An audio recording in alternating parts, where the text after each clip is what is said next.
Ubuntu is the most recommended Linux distro on the internet. Forums, YouTube videos, Reddit threads, tech blogs, the answer's almost always the same. You want to try Linux? Start with Ubuntu. It is beginner-friendly. It just works. The community is massive. Here's what nobody tells you before you install it. When you type sudo apt install chromium on a fresh Ubuntu machine, which is exactly what every beginner tutorial tells you to do, Ubuntu does not install Chromium. It installs the Snap version of Chromium, without asking you, without warning you. The apt package is literally empty. It's a shell that redirects you to Canonical's proprietary Snap store, connects your machine to their servers, and installs software that runs as root, software you cannot audit, cannot modify, cannot pin to a specific version, and cannot pull from any other source. Linux Mint's founder Clement Lefebvre called it exactly what it is. Quote, "The Chromium package is indeed empty and acting without your consent as a backdoor by connecting your computer to the Ubuntu store. You have as much empowerment with this as if you were using proprietary software. None." Clement Lefebvre, Linux Mint founder. And that was 2020. In 2026, it's worse. I'm Scott, this is Sudo BitLogic, and today we're going to tell you the truth about Linux distros that the community has been papering over for years. Not because Linux is bad, because you deserve to know what you are actually installing. The popularity numbers are lying to you. For years, the top of the Linux popularity charts looked roughly the same. Ubuntu, Linux Mint, MX Linux, Manjaro, the usual suspects. Beginners were pointed to Ubuntu because it was at the top. Popular means good, right? Here's what DistroWatch looks like in April 2026. Number 1, CachyOS. Number 2, Linux Mint. Number 3, MX Linux. Ubuntu is not in the top 3. Fedora is not in the top 3. The two most recommended beginner distros on the internet have been voted out by the people who actually use Linux, and CachyOS has held that number 1 spot for 18 consecutive months. This is not a trend. This is a verdict. So what is CachyOS, and what does the community running away from Ubuntu actually tell us? DistroWatch tracks hits per day, HPD, which counts how many times a distro's page on their website was accessed. It does not track installs, active users, or downloads. It tracks attention, and sustained attention for 18 months is not hype. It's interest that keeps compounding. CachyOS is an Arch-based distribution. It ships with a custom-compiled kernel using the Bohr scheduler, burst-oriented response enhancer, which prioritizes responsiveness over raw throughput. It compiles packages specifically for x86-64v3 and x86-64v4 microarchitectures. On compatible hardware, that means measurably faster application launch times and lower input latency than a generic binary compiled for a lowest common denominator CPU target. In other words, CachyOS is at the top because it's technically superior for the hardware most people are running right now, and the community found out about something else entirely.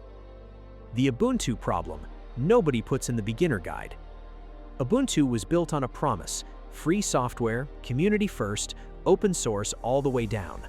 Canonical, the company behind Ubuntu, has made 4 specific decisions since 2019 that broke that promise in ways that directly affect every beginner who installs it today. Decision 1. Silent snap installation via apt.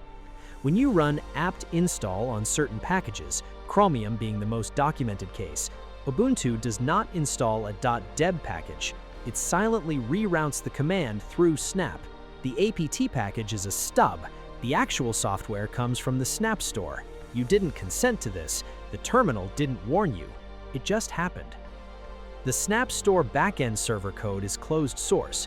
Canonical controls it entirely.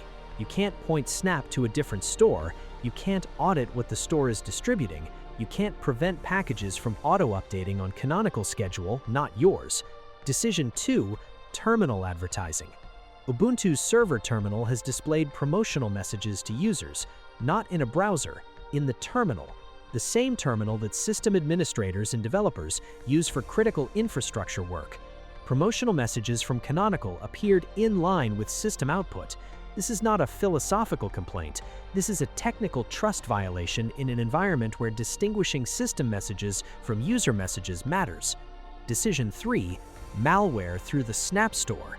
Because the Snap Store backend server is closed source and Canonical controls vetting, malicious packages have reached users through it. Cryptocurrency mining malware shipped through the official Snap Store before being removed. The closed architecture that was supposed to make distribution safer made it a single point of failure with no community visibility. Decision 4. Telemetry collection. Ubuntu collects hardware and system data. Canonical published their numbers. 67% of users opted in, the other 33% opted out, but the default is opt-in. For a beginner who just installed their first Linux distribution, specifically to escape Windows telemetry, the default being opt-in is not a neutral choice. It's a choice that Canonical made on their behalf. The Linux Mint response to all 4 of these is embedded in their code. Mint ships with a file that explicitly blocks snapd installation via apt. It is not a setting, it is a hard block. The developers decided that the community they served could not trust the package manager to do what the package manager says it is doing. That is a remarkable position for one Linux distribution to take against another. The hardware trap nobody puts in the tutorial. Go to any Linux beginner thread right now and ask which distro to start with. You will get Ubuntu, you will get Fedora, you will get Linux Mint. What you will not get is a warning about the hardware you are currently running. Here is the trap. NVIDIA GPU drivers on Linux are not automatic. On Windows, you plug in a GPU and the system handles it. On Linux, the driver situation depends entirely on which distro you installed, which kernel version shipped with it, and whether that kernel version supports the driver version that supports your specific GPU model. The RTX 5000 series requires a minimum driver version of 570.86.16 and the open kernel module specifically. The fully proprietary driver will not work.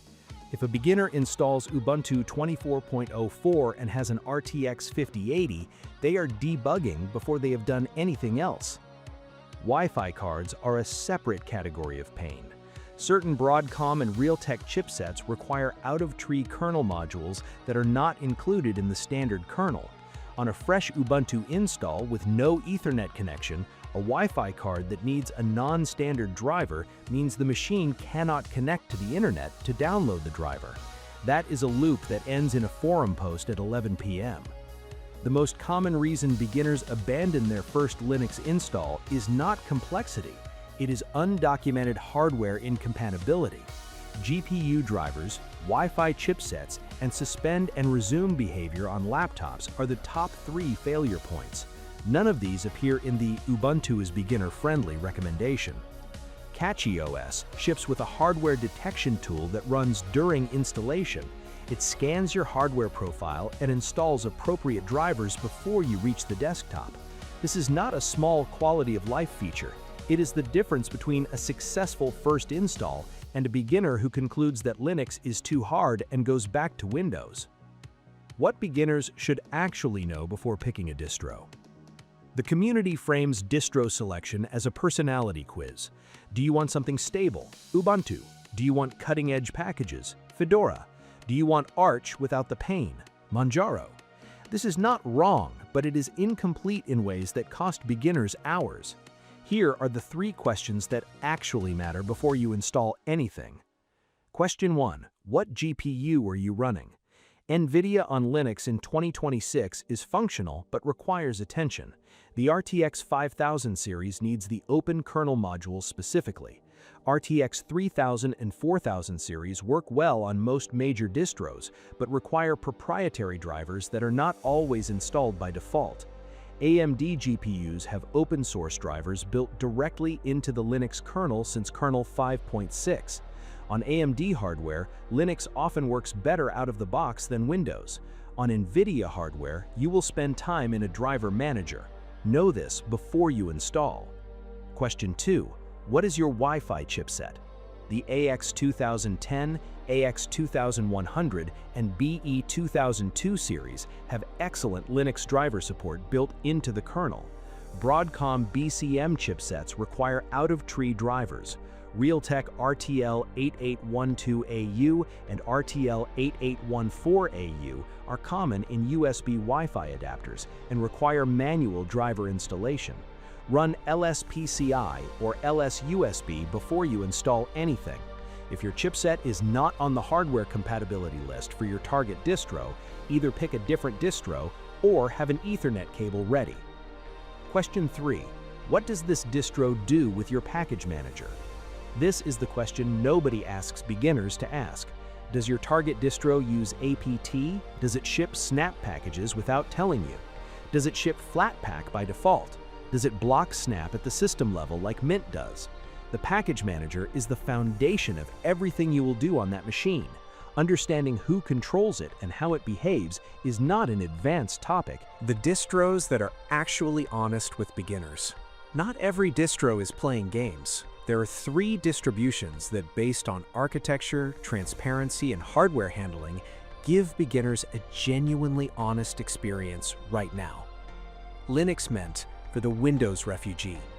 Mint is Ubuntu-based, which means the package ecosystem is massive, but Mint ships with Snap blocked at the system level by default.